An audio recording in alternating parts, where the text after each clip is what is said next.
जय जोहार। थकान महसूस हो रही है? पक्का थकान महसूस तो नहीं हो रही है?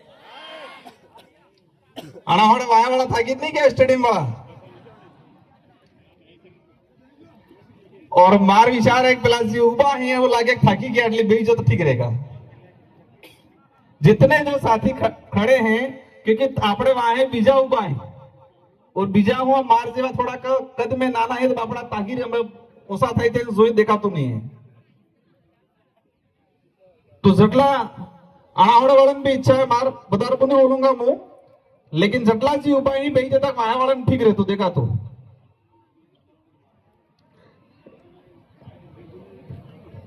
और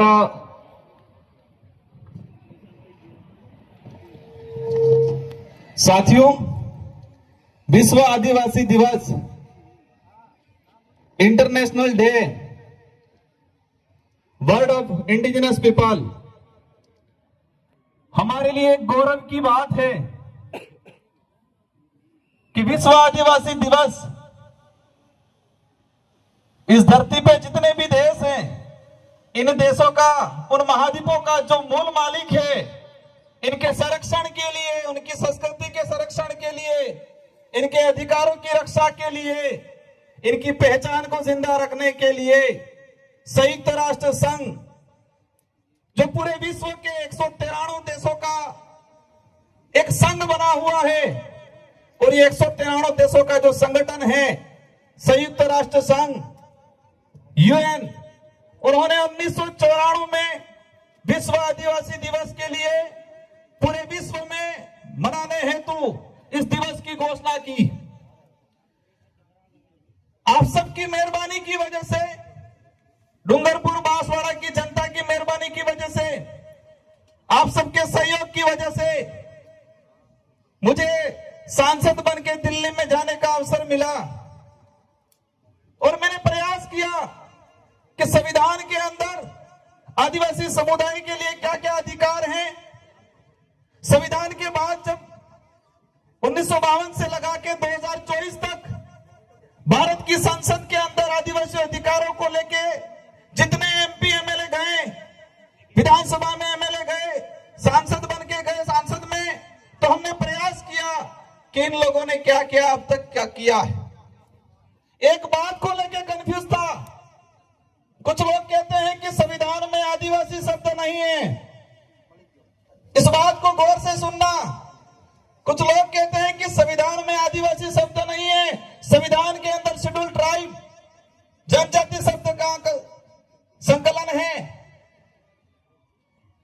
तो हमने प्रयास किया कि आदिवासी शब्द कहां से खत्म किया गया तो संविधान की डिबेट पड़ी और संविधान की डिबेट में जयपाल सिंह मुंडा ने जो बात रखी उसको मैं अगली कड़ी में रखूंगा। मैं मेरी बात को शुरू करने से पहले उस किस्से को याद करना चाहूंगा कि संयुक्त राष्ट्र संघ जेनेवा में पहुंचा। पूरे विश्व के 193 देशों के सदस्य सोशल एक्टिविस्ट आए हुए थे। सभी अपने अपने देश की बात कर रहे थे और जो एम्बेसी वाले जो भारत सरकार की तरफ से डेप्यूट होते हैं मेरे सामने एक अधिकारी भारत की तरफ से आया। उन्होंने रखा बात। उन्होंने 1982 से लगा के 2024 तक विश्व स्तर पर आदिवासी समाज की भारत के आदिवासियों की पहचान क्या रखी उसके बारे में बात रखी।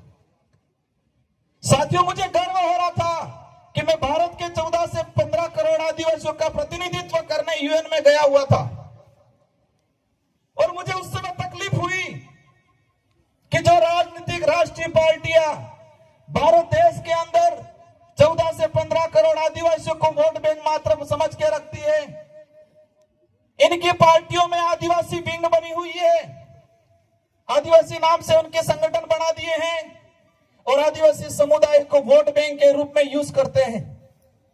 लेकिन यही पार्टियों का प्रतिनिधित्व जब इनकी केंद्र में सरकार होती है और जब भारत की तरफ से वो विश्व पटल पे बात रखते हैं तो वो क्या कहते हैं कि भारत में कोई आदिवासी समुदाय स्पेशल नहीं रहता है।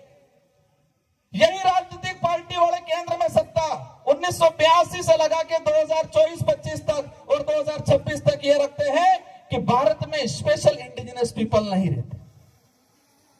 तो मुझे उस समय तकलीफ हुई कि ये राजनीतिक पार्टी आदिवासी समाज के नाम से आदिवासी संगठन बना के, उनकी पार्टियों में विंगे बना के, बड़े बड़े कार्यक्रम करके आदिवासी समाज का वोट लेती है, मिसयूज करती है, लेकिन अंतरराष्ट्रीय स्तर पे आदिवासियों की पहचान को खत्म करने का काम किया गया इन लोगों ने।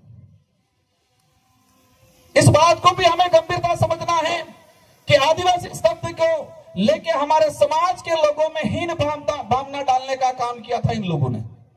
आजादी के बाद जब बात आती थी हमारे समाज के आइडेंटिटी को लेके, तो एक भावना डाल ली थी, आदिवासी मतलब कमजोर, पिछड़ा हुआ, अपने आप में हीन भावना प्रकट हुई।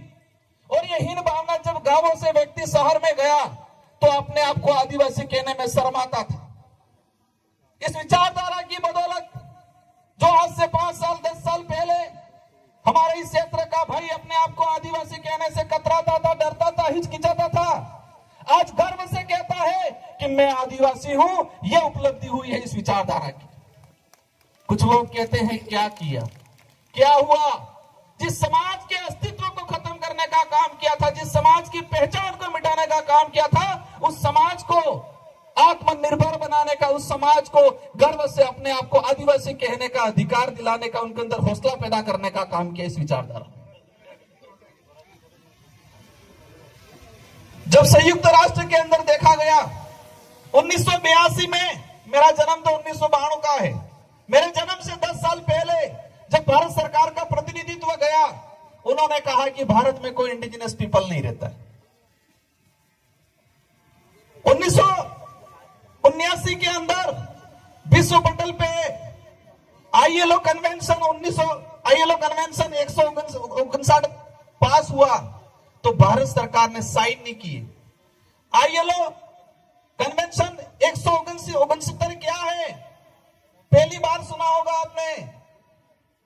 इंटरनेशनल लेबर जो ग्रुप बना था, अंतरराष्ट्रीय श्रम संगठन, इसमें यह प्रावधान था कि विश्व में किसी भी देश पे जो आदिवासी समुदाय पारंपरिक रूप पे जिस जमीन पे रह रहा है, उस जमीन का मालिकाना अधिकार उस आदिवासी परिवार को मिलना चाहिए। यह उस कानून में था।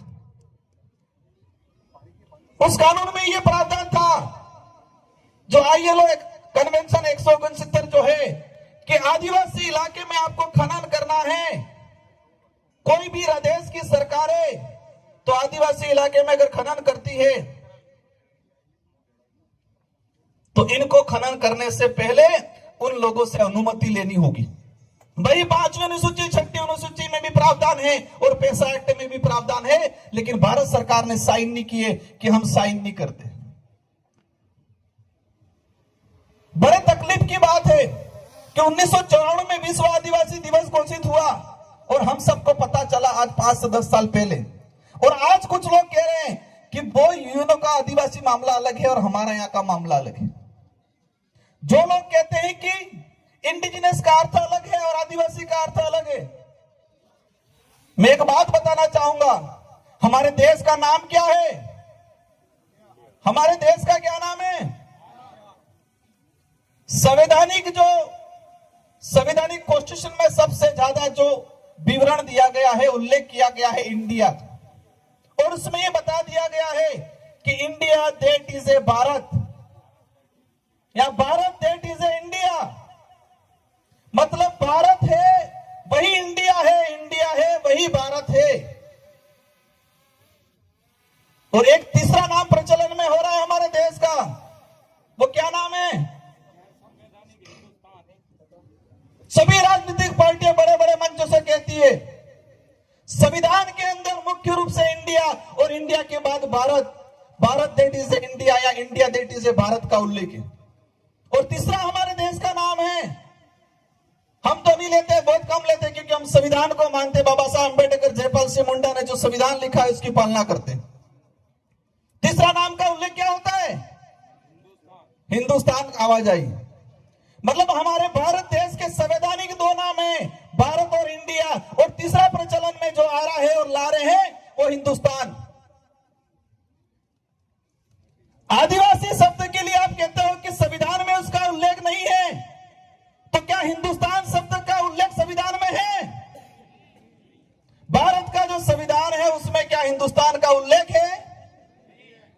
अगर भारत के संविधान में उल्लेख हिंदुस्तान का नहीं है तो आप हिंदुस्तान शब्द के लिए बोल सकते हो, हमें कोई तकलीफ नहीं है, लेकिन हम आदिवासी शब्द बोलेंगे तो आपको तकलीफ नहीं होनी चाहिए।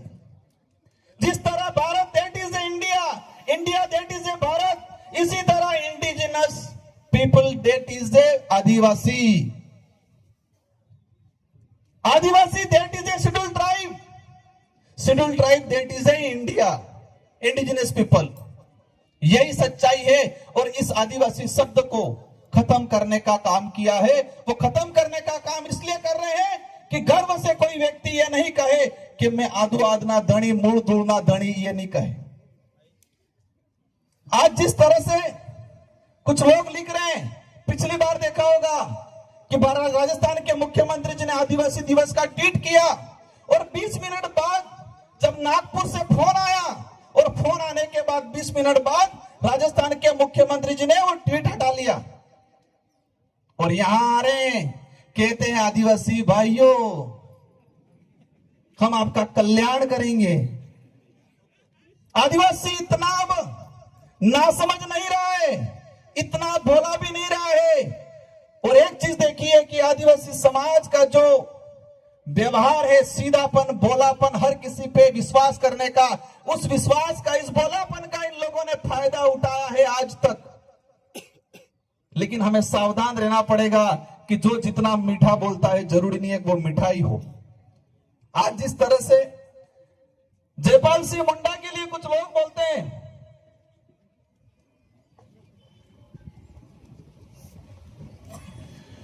आज जिस तरह से जयपाल सिंह मुंडा, मैं एक बात बताना चाहूंगा, भारत का देश के संविधान निर्माण में बाबा साहब अंबेडकर जो आदिवासी दलित पिछड़ों के अधिकारों के लिए, समानता के लिए, इस देश में स्वतंत्रता के लिए जो प्रावधान किए, और विशेषकर जयपाल सिंह मुंडा जिन्होंने विशेषकर आदिवासी समाज के हक अधिकारों के लिए, उनकी पहचान के लिए संविधान सभा में अगर मजबूत पैरवी नहीं की होती तो जो आदिवासी दलित समुदाय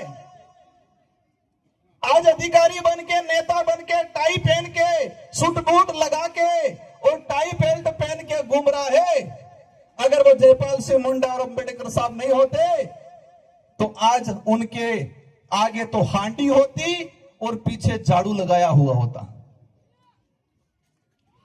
संविधान की सभा में जयपाल सिंह मुंडा आदिवासियों की मजबूत पैरवी करने वाले और बाबा साहब अंबेडकर इस देश के आदिवासी दलितों की मजबूत पैरवी करने वाले नहीं होते तो जो आज आदिवासी समाज का प्रमाण पत्र बना के जो नेता विधानसभा संसद में जा रहा है, जो आदिवासी समाज का प्रमाण पत्र लगा के कर्मचारी अधिकारी बन के ऑफिसों में जा रहा है और सूट बूट टाई लगा रहा है, अगर ये दो व्यक्ति नहीं होते तो शायद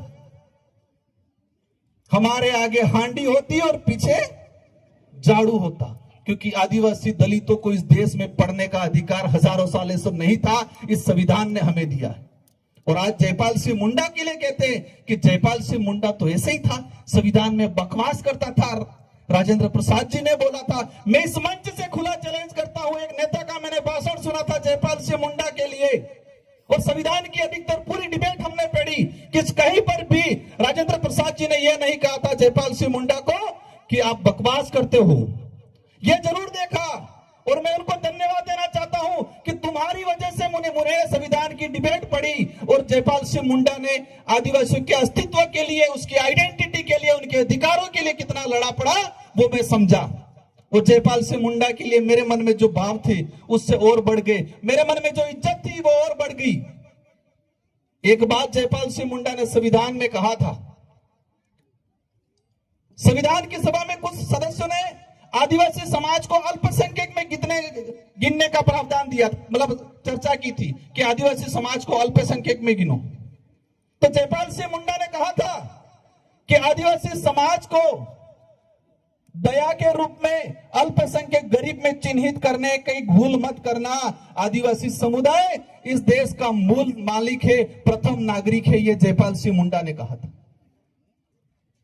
साथियों, बड़े दुर्भाग्य की बात है कि हमको 5000 साल पुरानी काल्पनिक एक एक बात बताई, लेकिन 50 साल पहले की, 100 साल पहले का, 200 साल पहले का इतिहास हमको नहीं बताया इन लोगों ने।